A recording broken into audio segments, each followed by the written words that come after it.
He's got a pot noodle. Damn. Hello, everyone, and welcome to the very first episode of Disney-ish Adults. I am your host, Jonesy, who has barely watched any Disney in their life. With me is my co-host Matt, Hello. and my other co-host Livy. Hello.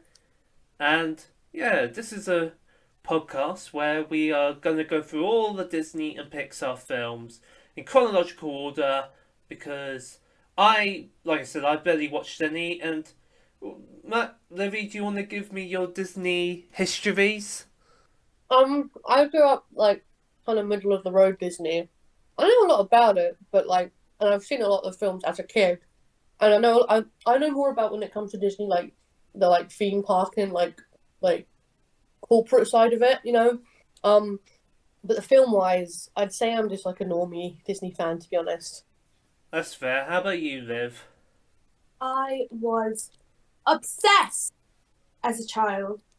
Therefore, I looked through the list and turns out there's only 7 movies I haven't seen. 7. Yeah. Oh my goodness.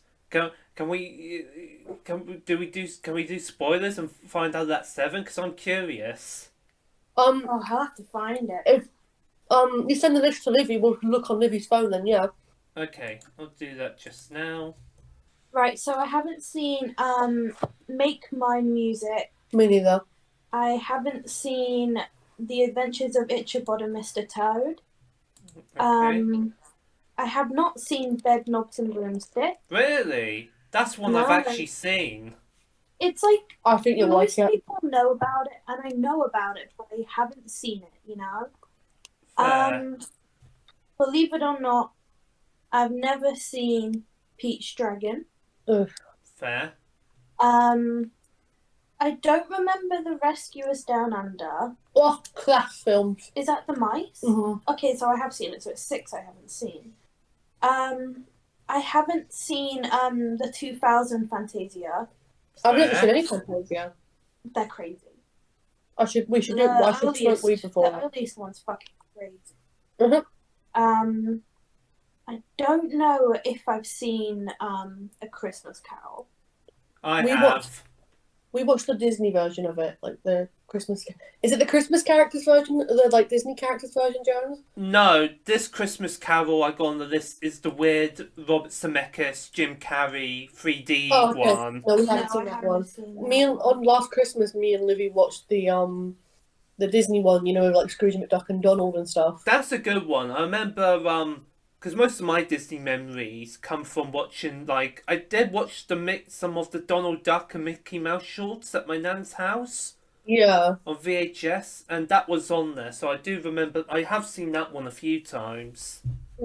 I just want to say now, y'all got Mickey's Magical Christmas snowed in the House of Mouse. You need the Halloween one. You need the Halloween one because spoiler alert. The villains take over the House of Mouse and they have a bomb-ass song. Are you finished reading this or not? Yeah. Okay. Can I tell you what I haven't seen, Jones? Yeah, go ahead. I haven't seen Fantasia. I haven't seen Saludos Amigos. Make My Music. I'm reading the ones I haven't seen. Fancy and Free, Melody Timey, Adventures of Ichabod and Mr. Toad. Haven't actually seen Alice in Wonderland all the way through. Sleeping Beauty I haven't seen. Sword in the Stone I have seen. I haven't actually seen Mary Poppins. Damn. Bed Knobs and Broomsticks I haven't seen. Damn. I have seen this. The Black Cauldron terrified me as a kid, but I think I'm going to love it now. Oh, I'm interested in that one. I haven't seen The Brave Little Toaster. Haven't seen Who Framed Roger Rabbit. Oh. Can I just say, Oliver and Company, fucking brilliant film. I'm looking forward to that because Billy Joel's in it, and I think that's quite exciting. I haven't seen Hercules. Wow. Ricky will be happy about that. Tarzan is such a good film, bro. Oh, we're watching The Emperor's New Groove. Oh, I haven't ever actually seen Atlantis. Wow. Yeah. Oh, we're watching Treasure Planet. Nice. Oh, Brother Bear. Oh.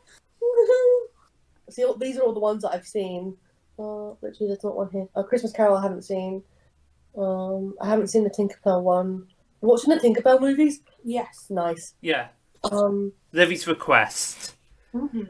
Frankenweenie. I did a presentation on that. I know a lot about it. You did, so that's going to be exciting. I've not seen Strange Magic, whatever that is. I've not seen The Good Dinosaur. Through the Looking Glass, that's the second Tim Burton one, isn't it? Yeah. I haven't actually seen that. That's an Alice in Wonderland. I haven't seen Coco. I haven't fully watched Ralph Breaks the Internet. My lord. Never watched Mary Poppins Return. I haven't seen the new So we're not just watching animated films, we're watching like all Disney films. Well, it's not all Disney film. I stuck it, so for the listeners as well, I've kept it to mostly the animated feature films. I sprinkled in a couple like live action films that have some animation sprinkled in. So like Mary Poppins, Roger Rabbit, Enchanted. I love Enchanted. So those. Oh, Enchanted, nice. But yeah, I only didn't include the live action films because there's fucking hundreds of them. As much as it would have been an excuse to squeeze in like Star Wars but I thought we'll stick to the animated films because that's like. That's how Disney got big, and you know. Plus, the reason I especially wanted both of you on is because you're both like I consider you both like animation like. Oh, so that's what I was gonna say earlier from what you asked about my like Disney stuff is that I'm not really big on like their like mainstream films, but like the lore of like Mickey, Donald, or Goofy, all that kind of stuff. I'm quite into in that sense, if that makes sense. That's how I'd say I'm a Disney fan. I like those characters, but then you've got Livy, who's like an actual like animation person, who you've got like actual professional opinions and stuff on this kind of thing, and you probably know a lot of how stuff was done, so you can give that kind of commentary. Well, all of this was what's it called? Rotoscoping. Yeah, it's where they do the paper thing, isn't it? No, that's the I forgot what it's called, like cell division. Yeah, that's what I'm talking about. You're saying I'm professional. I've forgotten that. Yeah, but still, you've got more knowledge about this with us. But the paper in the back, so the background's all painted, so watercolor, and the actual animation you will see is someone painting over see-through laminate paper. Oh, so cool. And just switching it. That's how this one's made. Yeah, there's millions and millions of just stills of Snow White. And even the little dwarfs and the rotoscoping, so it was animated by filming people. I mean, there is some drawing over it. Yeah. Well, Pinocchio. You've already introduced the film before I could even introduce it properly. So we've explained the podcast. But, oh, sorry.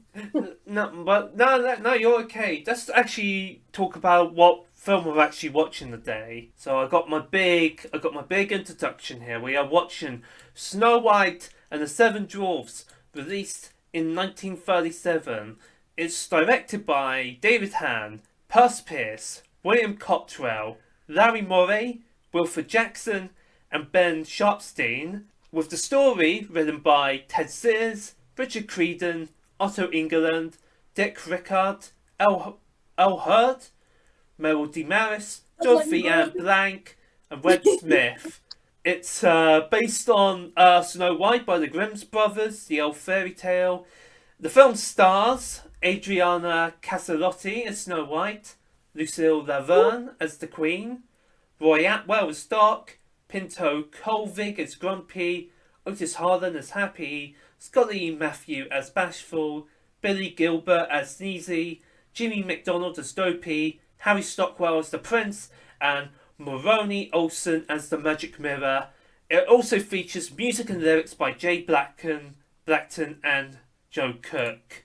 Nice. So, considering you both didn't bring it up when you were talking about the films on the list you haven't seen, I take it you both seen this one before then. Yeah, I haven't watched it for years, but I used to watch it a lot as a kid. Is it? Where would you put it among your Disney favourites? Like, is it high up there? I mean, I think it's no. I can appreciate her iconography and like the fact, and like I do have memories of watching it a lot as a kid, but I've never been in a rush to go back to it until now. Yeah, I mean, the thing is since it's like the first feature film, me watching it as a child, if I was to ask my childhood self, like, "Oh, do you want to watch Snow White?" It should be like, "Absolutely." Yeah, definitely. Like, yeah, oh exactly. my god, yeah. But since like hundreds of other movies have come out, feature film or not, this one pretty much for a lot of people would rank a lot more below, because with this one, there's not a lot you can completely relate to. Yeah. Except I guess the dwarfs, because they're all based on emotion. Yeah. Yeah, that's the thing. It's quite a plain and vapid first film, is it? Like there's not a lot of like groundbreaking stuff, you know. It's a brilliant story, like, and it looks wonderful. But if you were to ask people nowadays, they'll say like, "Oh, I much prefer Beauty and the Beast." Yeah, but there's like actual sustenance and content. Yeah. Or if you ask kids today, they'll go, "Tool's my favourite Disney film," or Star Wars. Star Wars. Or Star Wars. Or any film, because there's a good chance these days it's owned by Disney, so... Yeah, real. But, yeah, no, I sort of get that impression, you know, I'm trying to go into it with an open mind. And from what I understand, I think, is this the first ever fully feature film length animated film? Yeah. So, I believe so. Yeah. So that sounds really good. I might. They did do like shorts. They did like 20 to 30-minute videos of Mickey Mouse and crew. yeah. But this is the first film, I believe, that made it into like cinema back in the day. Yeah. So like this is like it's a full like 90-minute film. So it's gonna definitely be impressive watching that. And also should worth mentioning, ironically enough, we are decided to start doing this podcast on the year Disney turns 100 of all years. That's really fitting. Yeah. So we got well, I say 100 years. This film didn't come out. Well, this film won't turn 100 till another 14 years. Yeah, I was asking how. I was trying to figure it out, and I was like, yeah, it's got to be around the 80s. Yeah. So I imagine they. So it does. But with that context, I guess it does go to show they had like good experience, like getting ready to do these short, getting ready to do a fully animated film like this. Yeah. But no, that's very exciting.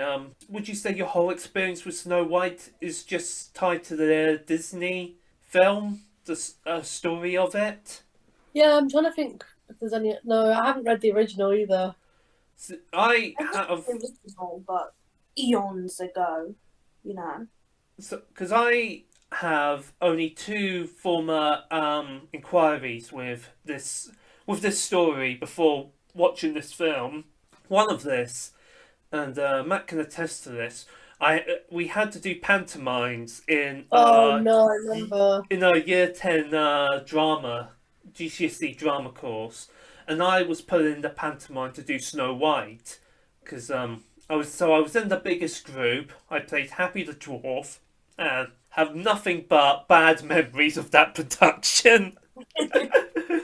So didn't have the best first impression, but you know, I guess that's here and there. Don't worry, Matt, you're not getting away scot-free. When we get to that, then we'll bring up your time. And funny enough, I was supposed to watch this film last year as part of my module when we were learning about adaptation, and I got as far as actually reading the original Snow White tale, which is very, very disturbing when you read it. Yeah, that's what I was going to say. Because I think she's underrated. From what I remember, I made notes about it. She's 14 or something. She's 14. And I remember there's something. I felt like I still got my notes somewhere. There's something in it about like someone being forced to wear like iron hot shoes made of metal that were heated up and they died from it. It's probably. What the fuck were they on back then though? Like writing shit like that. I don't know. Cocaine was a regular medical prescription back then. Yeah. I also I know sort of what happens in these Disney films, maybe because there was a time where I was obsessed with watching the death compilations from these films because they're really dark, from what I understand. But anyway, that's the film. We're all going to watch it now, and we'll come back to you with our thoughts afterwards. This Disney DVD is enhanced with Disney's Fast Play. Your movie and a selection of bonus features will begin automatically. To bypass Fast Play, select the main menu button at any time. Fast Play will begin in a moment. And now we're back, everyone. We've just watched Snow White and the Seven Dwarfs. And, yeah, it was quite good, I thought. I thought it was quite good. You two were very invested in it, I must say. I was quite invested in it, yeah. I was quite invested in it. I was thinking about it. I was like, yeah, I did enjoy it. I didn't take my eyes off the screen once. Well, you did. Barely. No, I watched most of it, yeah. Yeah. I won't lie, like, as the film was going on, like, when we got about half an hour in, I was a bit like, and I thought about the story as a whole, it did make me wonder, like, can you really do this whole story in, like, does it need to be an hour and a half? Yeah, but that's the point. This was a feat. This was a new thing. Yeah, to be fair, it's, yeah, but I meant, like, this particular story. Yeah, they probably should have started with something stronger. Nah, like, there were scenes like, the dwarfs coming in thinking there's a monster in their house. Yeah. And that bit was like, it felt like half an hour. Yeah, I actually don't think that, like, there was only the only part of the film that I thought felt drawn out was the little dance sequence. I think everything we saw we needed to see for the sake of the story, you know? Yeah. I actually think it was kind of a decently put together film. It hit every story note. It's nothing amazing, but it'll definitely entertain kids and depressed adults. Yeah. I actually quite liked it. The two brands of Disney fans. No, because to be fair, I didn't mind the stuff, because I feel like, you know, I think sometimes you can have maybe these days it's more the opposite. People are rushing too much with the story. And the thing is, I think, you know, having studied this sort of period of Hollywood history, you know, people wanted, like, an escape at this point, and, you know, yeah, it's a fun little fantastic, because the long bits, they're more to, like, just let you sit and enjoy this magical environment they made. Yeah, that's literally it. It just kind of feels like a bit of a self-indulgent, just fun, like, nice, happy time. Yeah.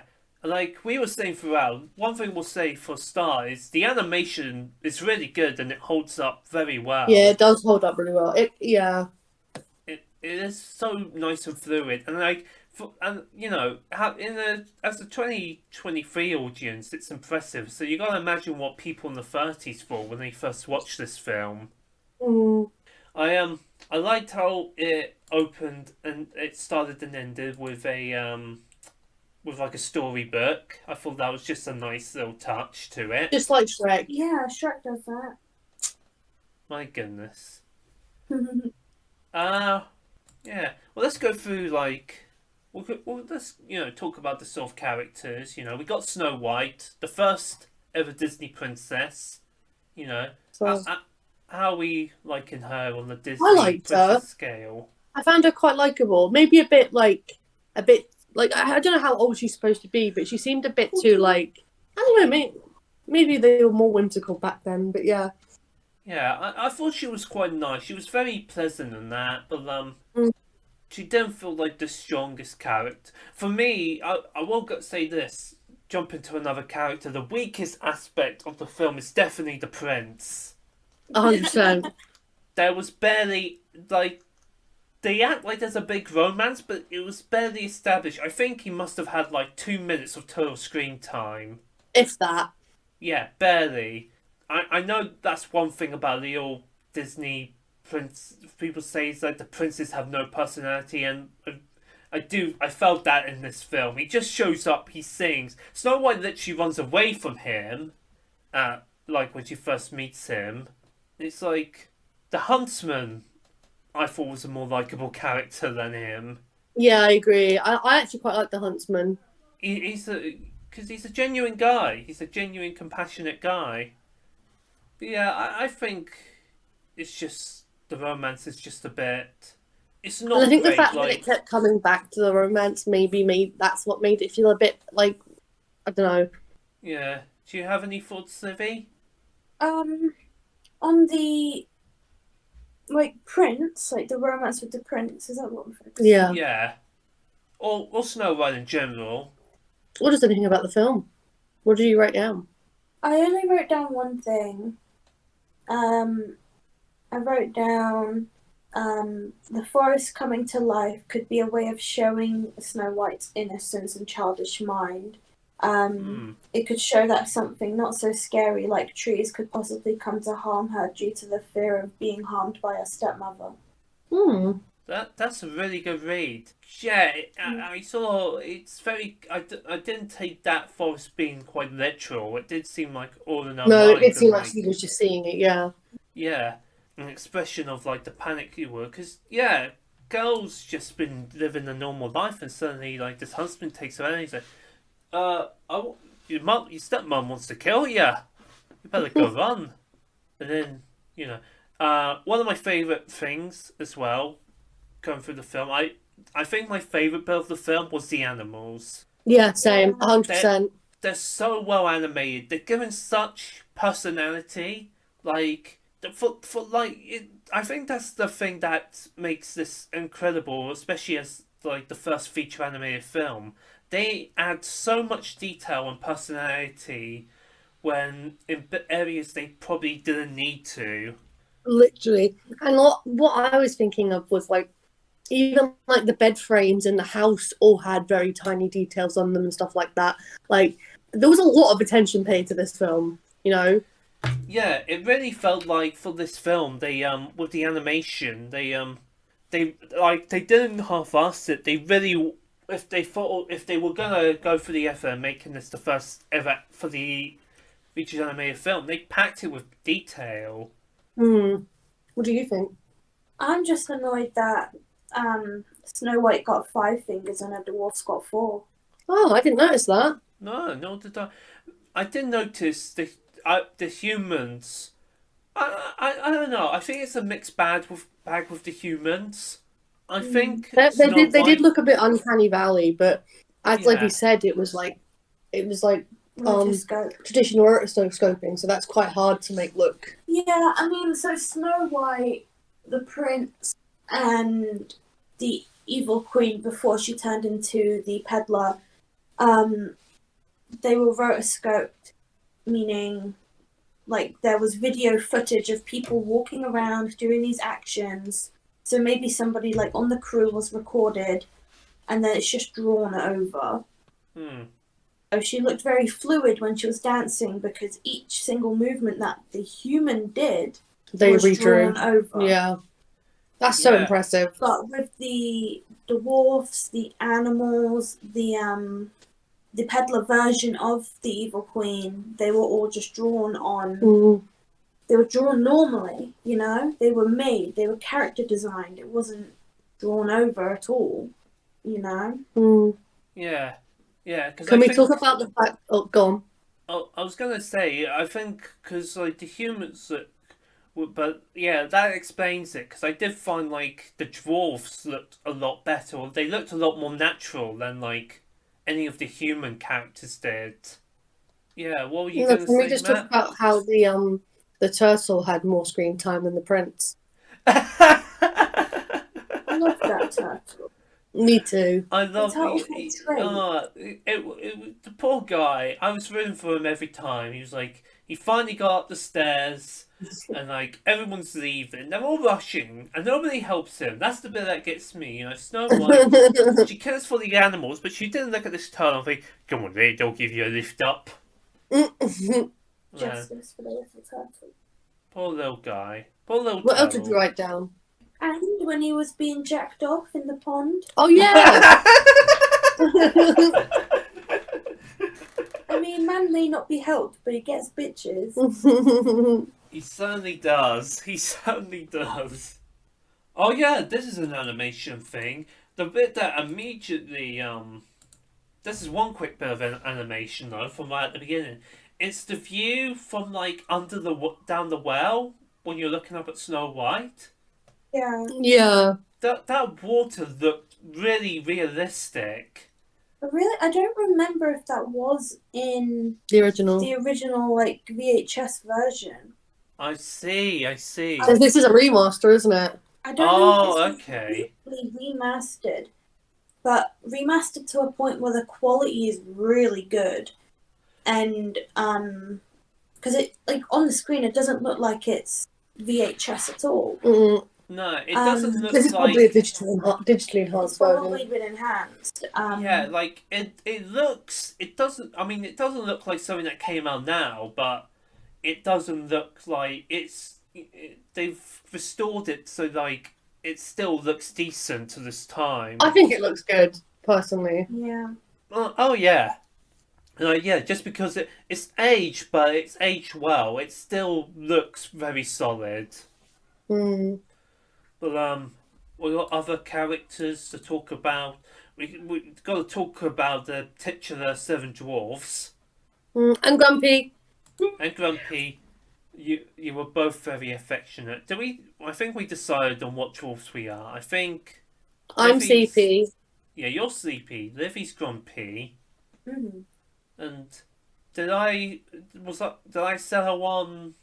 I guess I'm happy or bashful. That's so ironic. Well, I gave you Happy, Bashful, and Doc. Damn. Also Dopey. No, And- not Dopey. So I'm the Honestly, I rest of the don't see dwarfs, the hype with basically. Dopey. Dopey's an Oh. ugly motherfucker. No, bitch. What? Bitch. Dopey is ugly as fuck, Jones. Yeah, but in a cute way. No, he's ugly. I remember him being cute when I was a kid. Yes. But like seeing him now, I get he's supposed to be like the youngest. But why his ears like that, brother? Like, like why he look like that? Ah, And he's So honestly mean to- doing it to himself because man needs to get some clothes that actually fit him. And he's getting all pissed off that he's fallen over. It's none of his clothes fit him. Your shit, bruh. yeah. Where did he get those clothes from? 'Cause Probably it's hand me not down. like they were handed down to him. It's not like any of the other dwarfs are like any bigger than him. Man, yeah, they were a fine bunch. I mean, do we start the part? This is probably going to be the current segment for this part of Disney. How problematic is it? And Not really. yeah, I've heard. I think The whole prince and princess thing's a bit, but It Yeah. gave the trope of but, love at first sight. yeah, Women must be beautiful. You know, but it's heavily focused on like female beauty. it is like they sort of imagine if like she was ugly. they sort of like make a. I guess it's like it's definitely not intentional. Like when the queen disguises herself, she becomes like a quote unquote ugly woman, and that is sort of the case. I mean, that's just like a case that's still going on now. Like beautiful people versus Mm. non-conventionally good-looking people. Yeah, I think the messaging there is a bit, but It is. and maybe this whole thing about you should like let a man look after you is a bit, but I don't know. Yeah, For little 'cause- girls running around being princesses, I think it's fine. Yeah. Yeah, I guess that's the one thing, is like the story doesn't have much of a message. Snow White doesn't really change. She just sort of The like, dwarves change more than anything. yeah, the dwarves are the one who get the character development. Grumpy being the most obvious. Yeah, I was gonna say like on problematic elements, and this is just, I think that is one thing. Is like I love the dwarves, but I think it's been more criticized now how even though they are meant to be like grown men, they are kind of treated like children in a sense. Yeah, but that's the And- thing. Are they fantasy creatures or are they disabled adults? Well, I mean, in here they're fancy creatures, but they're also fancy creatures based off real disabled adults, Yeah, literally. and it gets a bit muddled. And I think that's just one of the weird. That's one of the problems with fantasy is like the inherent like, and this is more generally like the inherent like unfortunate racism or Yeah, we're gonna have some films that we watch have like wardings and stuff. Oh yeah, yeah. To be fair, I mean I'm talking fantasy general, but Disney, it's definitely gonna get a lot worse from what I've seen. So Yeah, Dumbo. I know Dumbo inside and out. I've seen that film so many times, but there are some very, very racist moments in that. yeah, I know there's a lot of famously racist Disney moments coming up. Probably be dealing with them mostly till the 90s, but even then I think there's smaller things throughout. But you know, that's all discussions for another time. If we're talking about another great iconic part of the film, I really loved the Evil Queen though. I thought I love the Evil Queen. Lay the she boots down. ate, especially when she turns into the peddler. She really hams it up. Olivia on her way to work. Yeah, when Snow White looks up and she's just suddenly appeared, it made, I know it's not intentional, but it just made me laugh so much. It's like old woman looking through the windows like, you wanna buy some apples, sweetie? All alone, aren't we? No little men around. No, none of those little men about. Come on. I know they said to not let strangers in, and I know your animal friends will attack you, mate, but come on, have an apple. This apple will give you, I did keep thinking about anything Shrek, you want, this apple will. But yeah, my favourite bit though with the and it was a small moment, is where you see that random like dungeon with the skeleton reaching out for the like, and she's like, thirsty? Yeah, thirsty? Yeah, thirsty, and she just fucking kicks them. It's so funny. And of course, brutal death gets not only falls off a cliff, but then gets crushed by a rock on top of her. And then eaten by vultures. Yeah, and eaten by vultures. Like, triple layer kill right there. Yeah. So, But she was... At least it's not Buddy from The Incredibles. Oof, no capes. Oof. But, Oof. she was kind of her own demise, though, in the end, I think. Like, none of them, except from the dwarves trying to stop her from poisoning Snow White, everything that happened to her was her own fault. I think that's sort of like a thing that apparently will come about with these Disney villains and that. Because I think there's the thinking, like, you can't have the heroes kill the villain. So the villains have to do something by their own regards that gets them killed. The thing with the Evil Queen, though, is that her whole, like, trait is, oh, must be beautiful. Oh, must be the fairest in the land. But the bitch made herself ugly, you know? Yeah. I mean, I guess it was temporary. She died ugly. No, but it was like, she was like, nothing must be overlooked, and the only shit she checked was the poisoned apple. She didn't look out for herself, so was she so driven with jealousy that it made her ugly? That it just, like, would keep her ugly after that? That's a really good way to look at it. That is a good way to message it. Also, yeah, gotta also mention the fact she is beefing with probably a teenager for taking the book by account. Also, she's literally angry at a very sweet teenager for being prettier than her. And who's judging this anyway? The magic mirror? Yeah, the magic mirror is what does the mirror know? That's the question. Literally, what's the metric for who's the fairest in the land? He's like, bitch, I'm fucking sick of you. Do you know what? Your stepdaughter's fucking sexy, I'm telling you now. You think you're sexy, you thought wrong.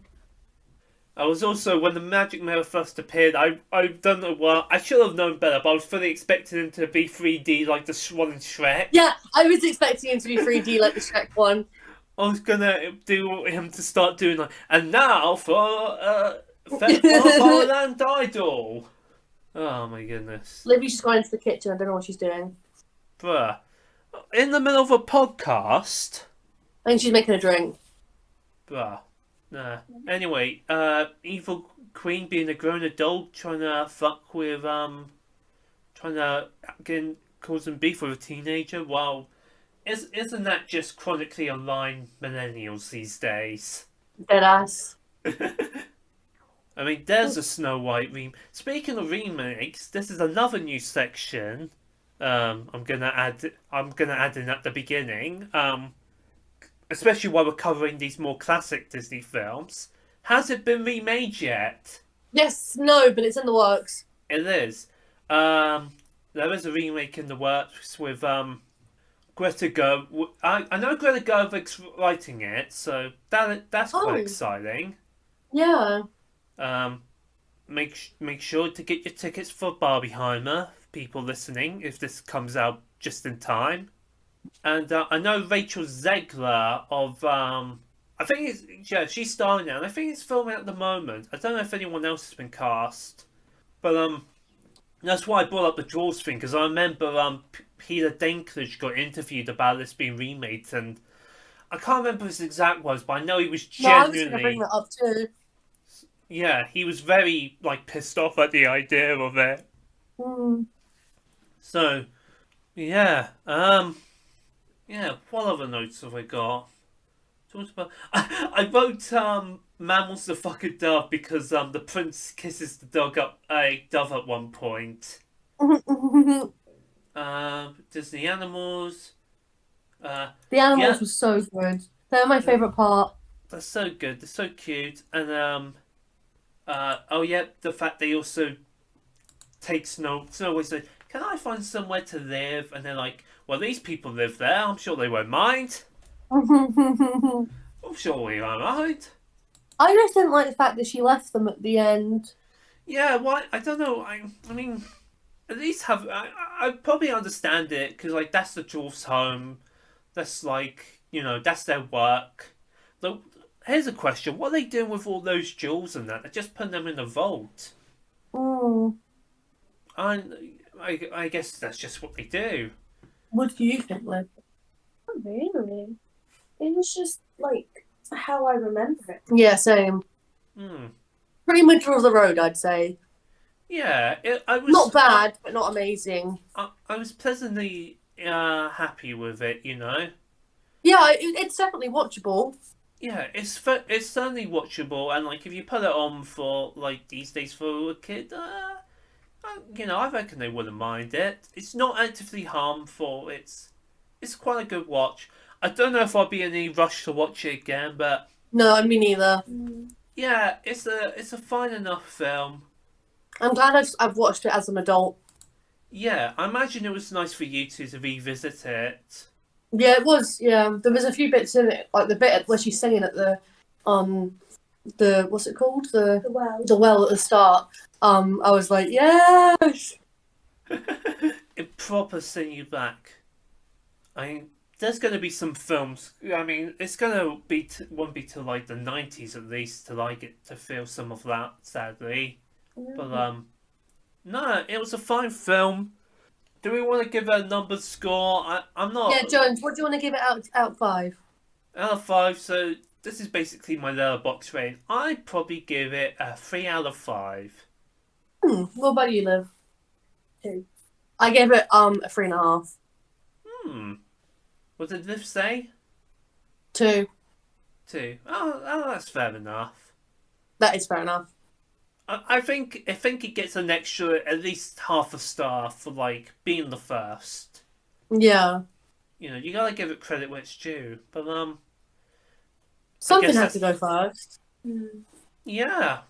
And you've got to make not so good stuff before you make good stuff. Yeah. And to be fair, it's not like we're saying this film is bad, to be honest. It's decent. No. It's still fine. It could have been it's just a lot middle worse. of the road. Yeah. But yeah, that is the first episode of Disney-ish Adults. So yeah, thank you all for listening. If you got this far, we'll be back. Hi Adam. Hi Steph. Our two guaranteed listeners. Hi Adam and Steph. Hi Adam and Steph. Yeah. Hi Jones editing. Me editing. But yeah, if you're looking, I'm sure in the description of wherever it's uploaded, probably YouTube and SoundCloud, or wherever you find the podcast, it'll be up somewhere. Look in the description. I'll probably have links to all our socials. And yeah, next